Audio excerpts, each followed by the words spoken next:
changing how we think about culture is massive. And some organizations are ahead of that and just really breaking down what are the moments, and I like to ask when I'm interviewing a client about running a campaign, the first thing I like to say to get a sense of the culture is, tell me the last time you guys, your team, had a win and how did you celebrate that win? That to me tells me a lot about the culture. And then on the flip side is like, tell me a time when a project went off the rails. Mm-hmm. What happened? Yeah. How did you deal with that adversity? Yeah. Those understanding the stories of what happened, who got involved, how it all worked together gives us a glimpse of what the culture is, which is really just a reflection of the work and how people work, which really is the culture. So I think the more opportunity that we can give candidates to what the experience is actually going to be like is kind of uncovering what that culture is in the organization. And I think it's always changing. What will you do to unlock innovation? In today's fast-paced world, innovation might not be enough. Tomorrow's pioneers of change will need to be agile, able to adapt, and committed like never before.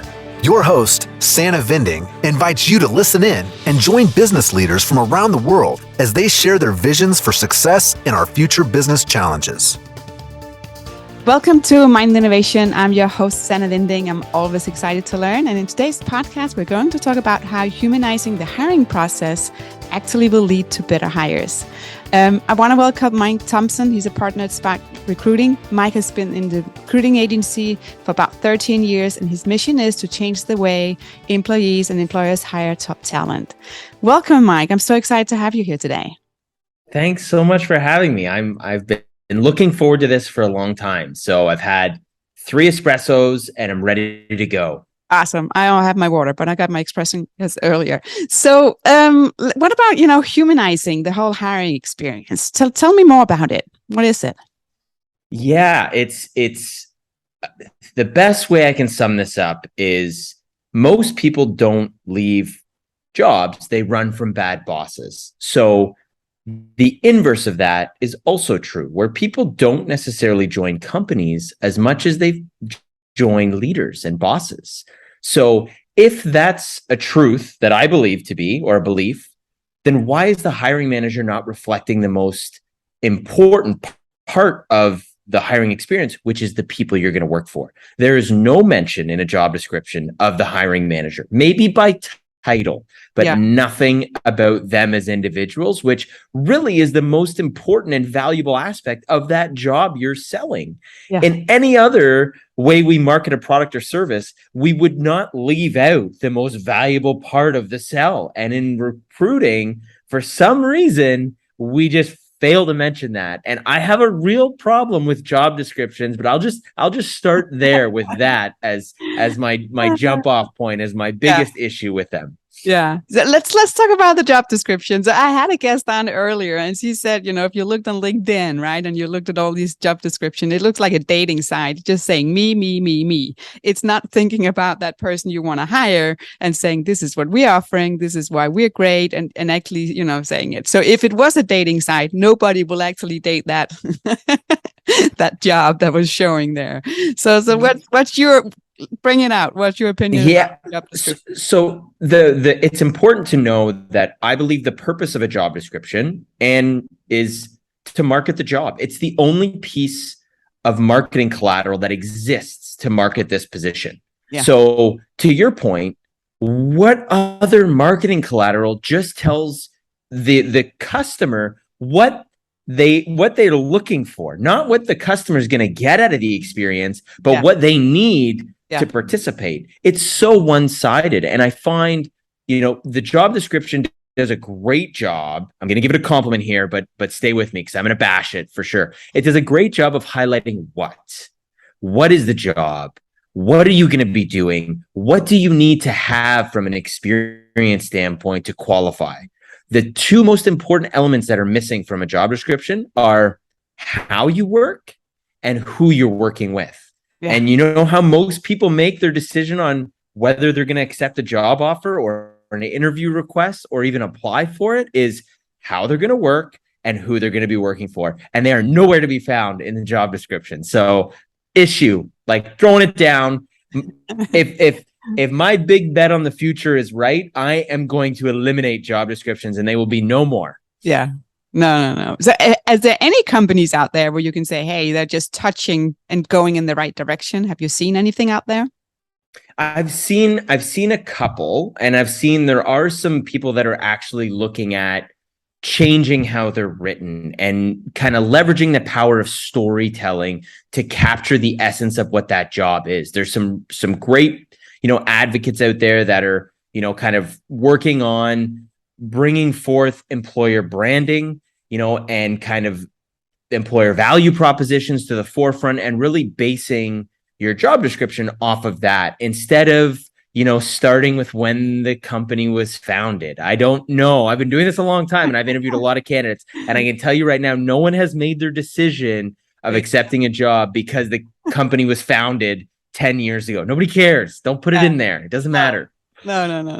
What has the whole hiring process, with the pandemic, what has changed, because that's been like some kind of disruption, right? Who wants to meet face to face?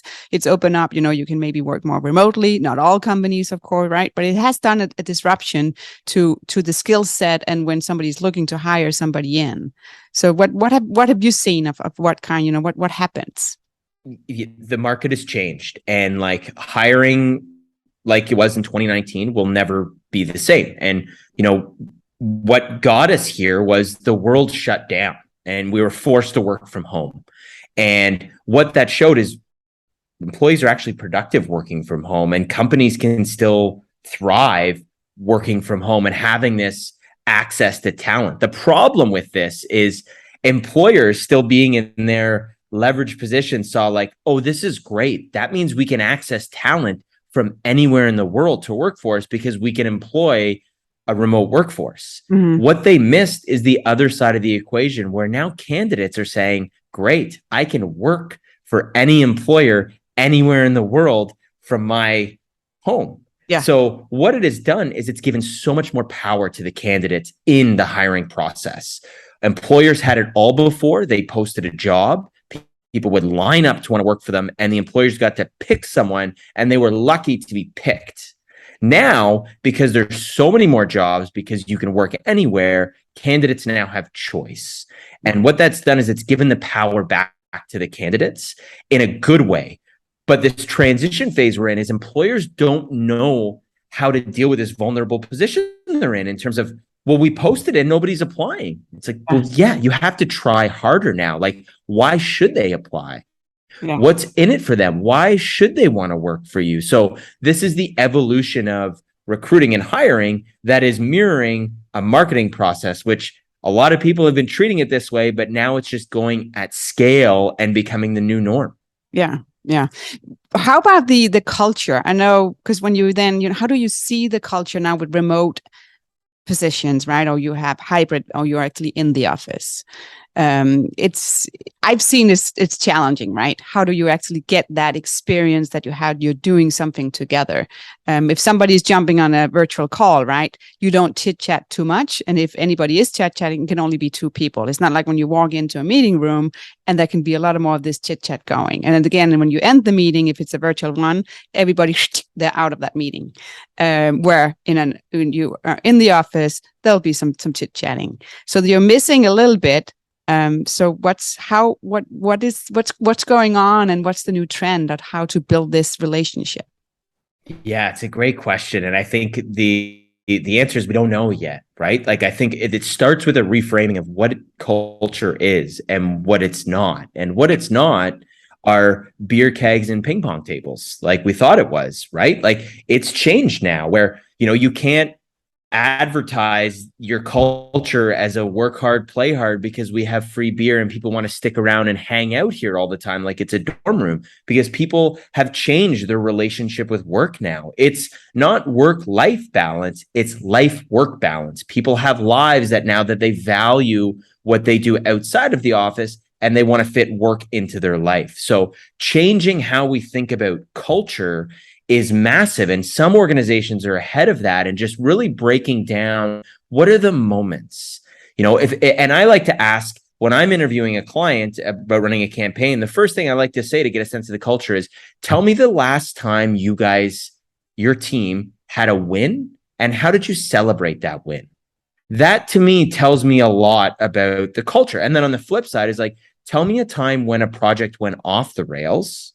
What happened? Yeah. How did you deal with that adversity? Yeah. Those understanding the stories of what happened, who got involved, how it all worked together gives us a glimpse of what the culture is, which is really just a reflection of the work and how people work, which really is the culture. So I think the more opportunity that we can give candidates to what the experience is actually going to be like is kind of uncovering what that culture is in the organization. And I think it's always changing. Yeah. No, I agree with you. I heard some of the, the offices that want to have people to come into the office as a hybrid. They're like, oh, the first 10 will get like a car wash on site, or somebody will get the shaded parking spot, or there will be free lunch, right? I'm not sure if it will work, but again, I really applaud that they are actually thinking outside the box and saying, how can we actually get people to be here again? But then the flip side is, I also heard about companies where everybody is in the office, but they're just sitting in their office on Zoom in a meeting. Instead of going to that conference room. That just doesn't make sense, right? If you just sit in your own little office, because you could be at home as well. So. Yeah, and I'd love to get your insights on this, because I think there is this push to get people back to the office. We feel the pressure. Yeah. And I understand some aspects of it. I don't in others, right? I think, there's moments that matter in, our work lives where you want to allow the opportunity for relationships to strengthen. And in-person physical moments are really great opportunities for that to happen. But to your point, if you just want to get people in the office and expect that to happen, the nature of work right now is all virtual on Zoom. So I do hear a lot of people, it's like I commuted an hour and a half into the office and I literally sat in a cubicle in front of a screen for 8 hours and then did another hour and a half commute home. Yeah. That is a missed opportunity, where I've heard of some employers where the teams come in and they block it. There are no meetings allowed during this time. And it is creative brainstorming and relationship building time. There's a purpose to come down. There's some structure, but it's not your day-to-day things that you could do at home. So I think it's really the balance. Have you heard of any organizations or people that is experimenting with some different things on how to create those moments in person? No, but I can, what I did, but that's still that was last year, and the team was, all over US, but still, and it was sales and it was marketing, was actually to have 30 minutes, or maybe it was only 20 minutes that was scheduled every week, where we were teaching each other, saying, using this software, I learned this, or I have a question about learning this software, or somebody new started, right? We could teach them. So it was more like a knowledge sharing meeting. So that was the purpose. And sometimes we're like, oh, no, but there's nothing happening, just saying hi and laughing and then, moving again. We had one on the team, she started to sing a song sometimes. And so we bonded with marketing and sales, and also some of the engineers actually was on the team on that meeting. And by having it a schedule, we learned to know each other a little bit more. And I think that broke down some of these barriers that sometimes you're saying, oh, it's a meeting, right? We have this agenda. But because it was 20 minutes, everybody can have that 20 minutes. It was more a free flow. And yes, we were serious sometimes, as we should be. And other times we were just more bonding and saying, oh, this is what actually is happening, or I need, this is what's going on. But you need to make these connections. I think so too. I think it's breaking the ritual. Like sometimes if you look at most of your employees' days, there's a lot of structure in there. Your calendar is going to dictate your day, and the calendar is filled with Zoom calls. Yeah. So you're here, you're doing this, you're talking about this. The next call, you're here, you're doing this, you're talking about this. There's no room for the creative process to take shape. So I love what you just said in terms of blocking some time where it's like, hey, let's think outside the box and let's think about something differently, just to break up the ritual of just like meeting, agenda. Like it is nice to have that. And I think you do have some, opportunities to build relationships through those moments. Yeah. I also want to talk about, the different software you can use, right? When you're actually saying submit your resume here, right? and then when you hit and it's like, and now you have to fill it all out. You're like, what's going on here? No. So why are we stuck in I don't know if it's the 80s, the 90s, in some of these software? I think it's still you should be lucky to get this job, so we're going to make you jump through hoops. And this is unpopular decision for a lot of my peers in the recruitment space that are on the client side. But anytime I'm coaching a candidate on how to get that job, the first thing I tell them not to do, stop applying to jobs. Do not apply to any jobs. There's a way better way to, have a meaningful conversation and apply for the job when they need that information to fill your offer letter. Yeah. That's when you fill out the application, because that information is not critical at that time. They're asking you to jump through those hoops. You don't even know if you're interested yet. Yeah. You don't know.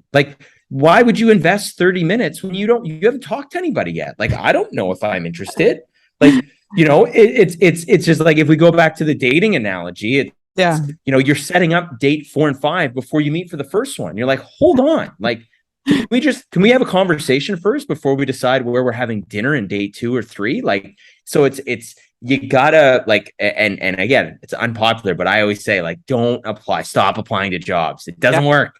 No. Okay. But the one who will do it, there was, it's still there, right? What about the cover letter? Do you really need a cover letter? No, you don't. I can tell you, right now from, and being an internal recruiter, I have a lot of friends that are in there, and, they're overwhelmed right now. There's a lot of hiring activity going on, and the amount of jobs that they're trying to fill, it's crazy. I was talking to someone the other day that works at a pretty big bank, and in normal times, one of the recruiters has 30 active jobs that they're recruiting for. 30 active jobs at any given time. Right now, it could be up to 100 active jobs at one given time.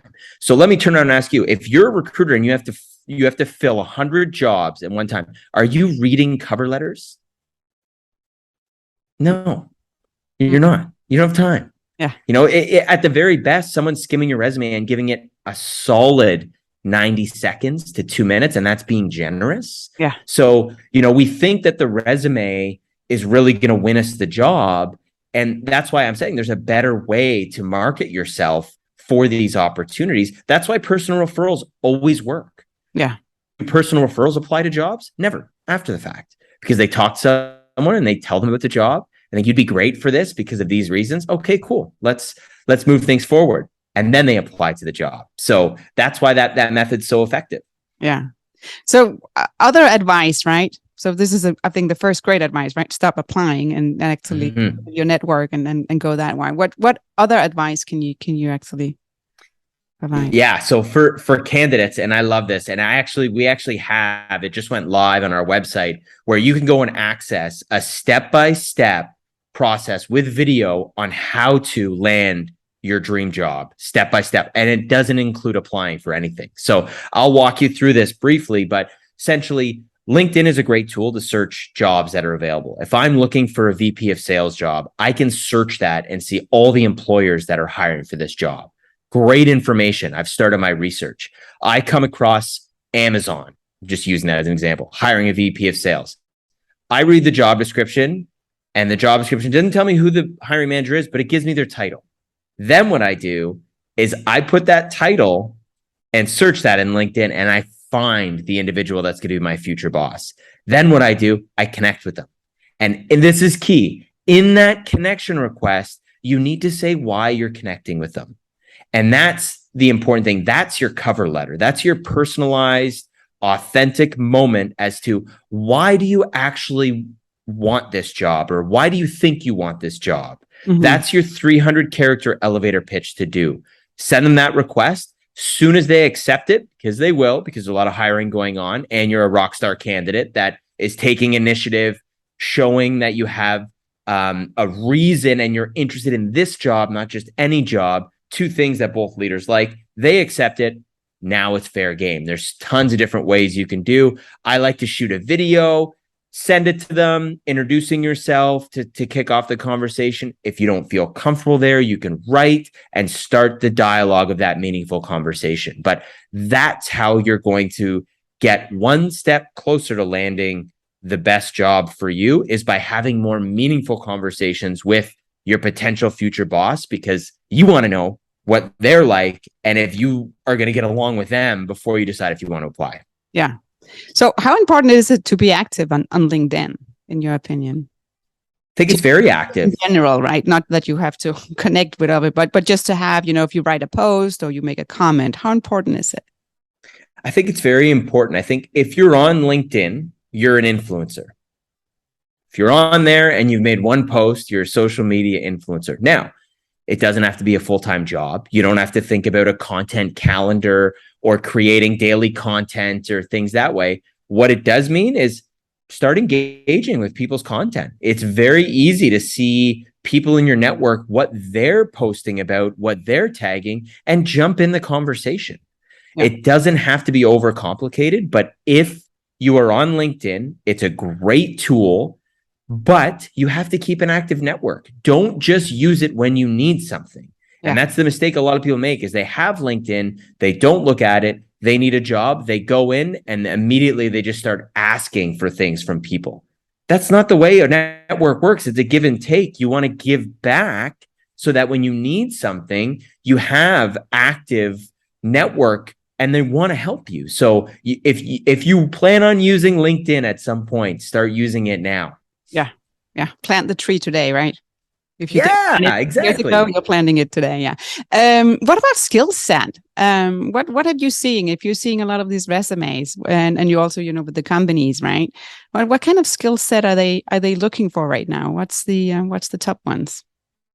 Yeah, there's some job categories that are really hot. I mean, sales is always hot. When we look in the technology space, anybody that's in product management or data and analytics, these seem to be the three areas that I see tremendous growth. Also, customer success is growing in popularity for a lot of organizations. Now, those are categories. Yeah. And what I always tell candidates when you're looking for a job or you're reviewing a job description, everybody makes the same mistake. You go on a job description, you scroll immediately to the bottom.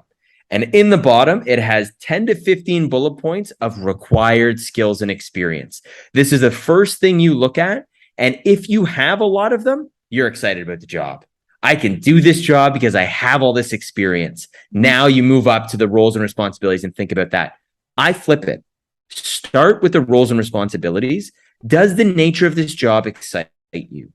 Mm-hmm. If it does, then you can base your applicancy based off of why you think you can do this job, based on skills, not experience, skills. And it's the perfect time for candidates to do this because you're in control and there's more demand for top talent, that organizations have to take chances on individuals that haven't done the job before. So they have to stretch more people than they're used to stretching.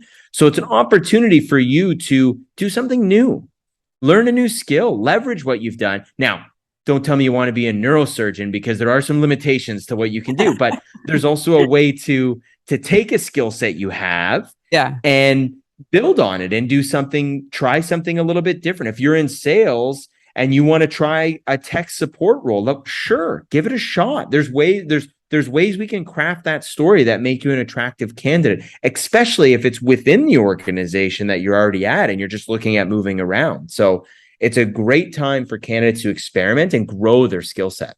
Yeah. What about the titles? Because if you look, I always like to look at something else and saying, if you look at tattoos, right, you can see that's a trend. Now it has to be this kind of tattoos, right? And then 5 years later, it's another type and where they are. And if you look at the job titles or when you define yourself, right, you had the ninjas, right, at a certain time. Maybe that means that I'm older now that I say that I remember them. But so what's trending right now on the titles? Well, I mean, not officially, but if I hear somebody else say that they're looking for a rock star unicorn, I think I may actually jump off of LinkedIn. But like, I find humor in that because it doesn't exist, right? Like, you're looking for something that doesn't actually exist. And the flip side is like, what are you offering? If you're looking for this thing that's so unique and so rare, why? Like, what is in it for them, right? Like, are they just going to come and save the day? And what is it? Like, what's the value on the other side? So I see a lot of that unofficially. Officially, titles, everybody seems to put digital in their title now, like, just because it's a buzzword, right? So like, if you were a project manager, now you're a digital project manager. If you're an engineer, you're a digital engineer now. Like, everybody's overusing the term digital, because, you know, there's just a rise of, you know, the world we live in has gone more digital. So the labor market's smart, and that's how they've kind of injected that word into all the job titles I've seen. That's really funny to think of. So that's the new ninja. Yes, it is. Digital something. Digital whatever. I like that. So if you have to like give like 3 advice, you know, make it short for somebody, but let's take for the employer. What's the 3 advice you'll give them? From the hiring manager perspective, the first piece of advice I'll give an individual hiring manager, not an HR, but the person that's actually looking to hire, it is solely your responsibility and you are accountable for attracting talent. It is not on your organization or HR to do it. It is on you. So you have to accept the fact that, like, this is your responsibility. Second thing, it's not that hard. The easiest marketing campaign that I've seen effectively work is tell the story of why you decided to work at this company. Share that, and then invite them to come and connect with you or apply below. It doesn't have to be overcomplicated. It has to be genuine, has to be authentic, and you have to give people a glimpse of who you are, because that's what they want to know. So those are 2. And then the third one is, stop referring to them as rockstar unicorns. Like, don't do it. Don't do it. Don't. That's my third one. I love that one. And for the job seeker, so the first one you said, right, is like, stop applying, and start connecting and having meaningful conversations. That's one. The second, similar to what I said for employers, it is solely your responsibility and you are fully accountable to find your next job. Don't think that, you know, recruiters are going to find this for you, or you're going to connect with recruiters and they're going to, it is your responsibility. You need to be in the driver's seat and take ownership of this. Otherwise, all you're going to get is recruiters sending you jobs that you have done before, because that's easy recruiting. You've been a digital product manager, they're going to send you digital product manager roles. That's exactly what recruiting is. Keyword search, fire over similar ones. So don't rely on recruiters. It's your responsibility. And the third is, it should be fun. You're thinking about what you want to spend a lot of your time, energy, passion on next. Have some fun with it. Take your time and start having meaningful conversations, because you have way more control in the process than you ever have before. So enjoy it. Yeah. Oh, I like it. That's really good advice. So, question here is to give yourself an advice of, like, you know, looking back like 10 years ago, what kind of advice would you give yourself? Oh man, this is a good question. 10 years ago myself, what would I say to the version of myself at that point? I would say, start creating content earlier. Start giving value to your network earlier, and stop treating it like something that you're building to just as value for yourself or something that you're going to take from, but start fostering a network. And I've just recently learned that, you know, over the last few years, where it's a value to build a network and to give back and not always just draw from it. So that would be the advice I would give myself 10 years ago. And that's it. No, Mike, that's a really good advice, right? I think it's always, it's a two-way street, right? And you have to look at that way. And the passion, I can only agree. You need to work with something that's fun. If you have to get up in the morning and you're like, I don't want it, right? It's just, you're not the right place. So if any of the listener wants to reach out to you, where can they find you and where can they connect with you? Well, I hope they do. I hope they reach out. You can find me on LinkedIn. And you can also visit our website and grab that free download to learn how to land your dream job. It's sparkrecruiting.ca.